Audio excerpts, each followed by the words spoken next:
Hey guys, Hood Ravino, Devil's Digest. The underdog role is obviously something that's a role that's not familiar to you guys, and I know maybe from the outside looking, it looks like you guys like really thrive on that. But at some point, does it kind of get old that people doubt you and everything, and you really don't need that for motivation at the end of the day? No, I don't think so. I think like that motivation of being the underdog, I feel like that's kind of the gas that we use to play in these types of games, and I feel like that's kind of what fueled us all year. And it's always something new about what's being said about us, and I feel like that's kind of what's continuing to drive this team to continue to try to prove people wrong. Cam, same question. Yeah, I mean, if you don't have doubt, you'll never be successful. Because if you think you're successful, then you'll start falling. And I think the doubt that people give to us for free is extremely, motivating to everybody. And like I said, if you have doubt, if you have doubt, you'll be successful in life because you're gonna constantly want to prove somebody wrong. Blake Neiman, Sun Level Source. Cam, the last time you were on a national stage like this and Big 12 championship, you made the most of it. What excites you about the opportunity to play Texas on a stage like this in the CFP? Yeah, I mean, I get to play another football game. I'm excited for that, and I'll always be blessed to keep playing. And then no matter what happens, hopefully keep playing football games. I'm super excited to be on the field at the highest level against the highest competition.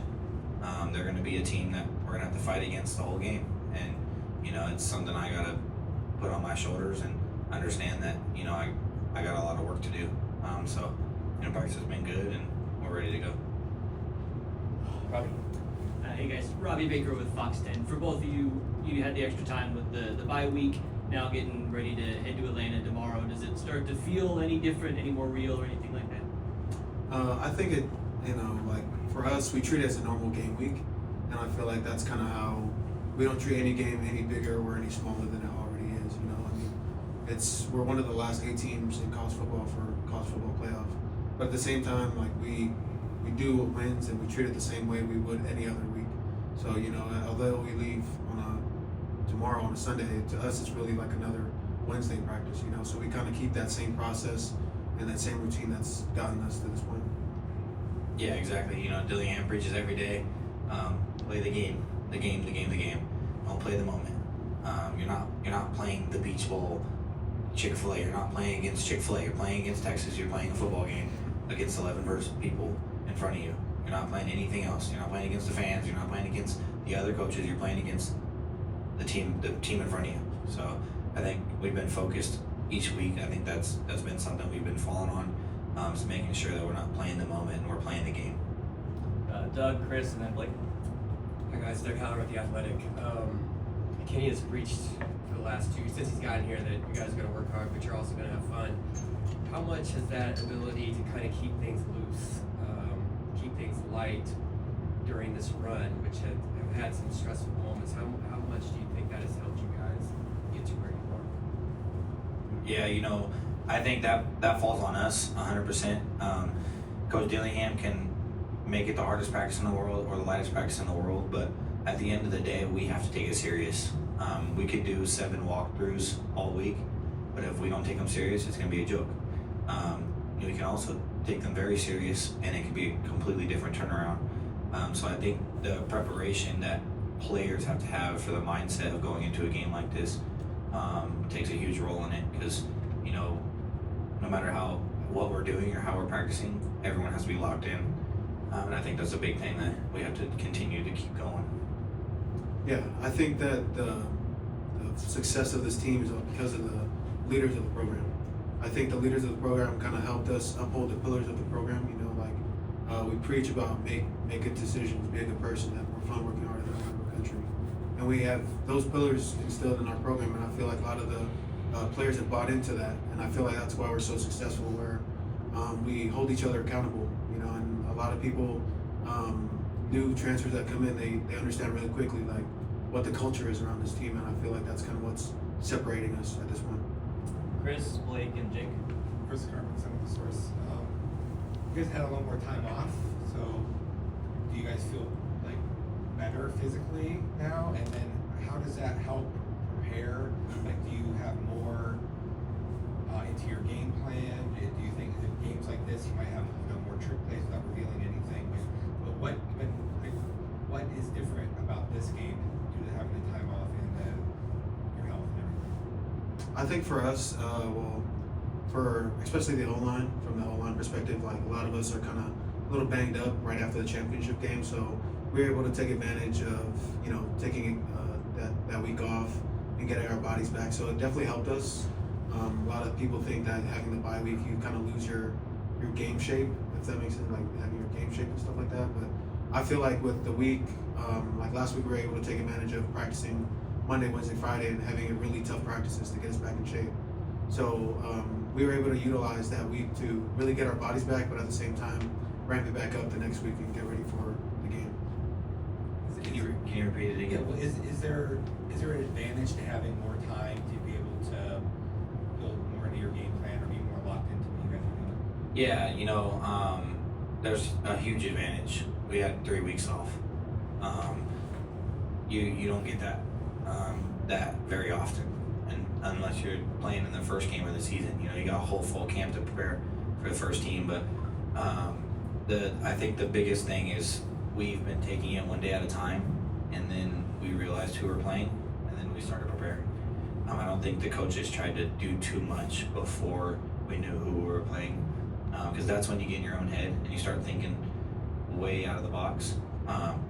And Coach Dillingham preaches to us all the time: if you're doing trick plays, you're probably not, feeling very good about winning the game. We're gonna play our game. We're gonna do what we do and come out with the win. Blake and then Jake. Leif, looking at this Texas defensive line, pretty physical up front. What are your initial impressions of that? And what's kind of the offensive line mantra to try and counter against them? Yeah, I think their front seven is a really good group. I think they're very physical. They're very long. They're very talented as well. Just off of the depth chart, you have like 6'4", 6'6", like all across the board. And so the offensive line never really stepped down from a challenge, but at the same time, they're physical and we're physical. So the whole emphasis of this week is to match physicality with physicality. So I think that's kind of our game plan to go toe to toe with Texas. That's kind of our mantra in the offensive line room. They got to face us as well. So I think that's kind of the key for this game, to be physical on the offensive line.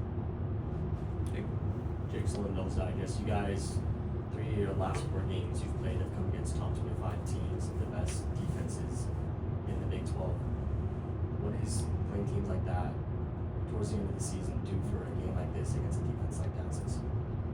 Yeah, I mean, it prepares you, but nothing prepares you for the number 5 rushing defense in the country, unless you're playing the number 4 or 3 or 2 or 1.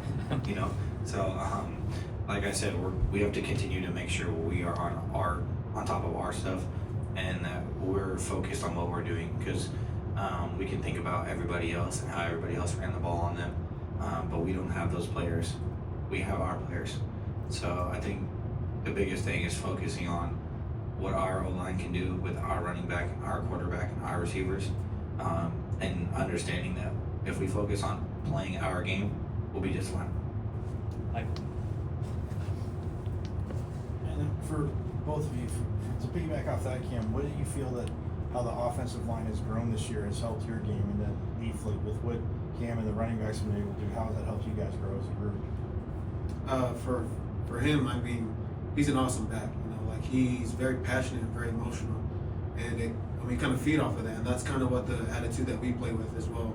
The energy that he gives off right before we break the huddle on the sideline, it gives us that much of an edge, that we play with, and I feel like that's kind of what we were able to lean on, late in the season, where we play with an attitude and we play with an edge, and I feel like that's kind of what we're feeding off of when we run block first cap.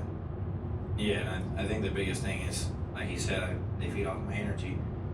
When you see a 220-pound guy run over a 6'6", 300-pounder, what makes you think you can't do it? So that's why I do it. I set the tone from the jump due to the fact that I'm showing them if I can do it, they can do it. And if they're physical, it's possible. And they've done a great job all year, of constantly getting better. They're not the best, but they're getting better every week, which is what matters. And that's why I love playing behind them, because the chemistry between an O-line and a running back has to be there. It has to.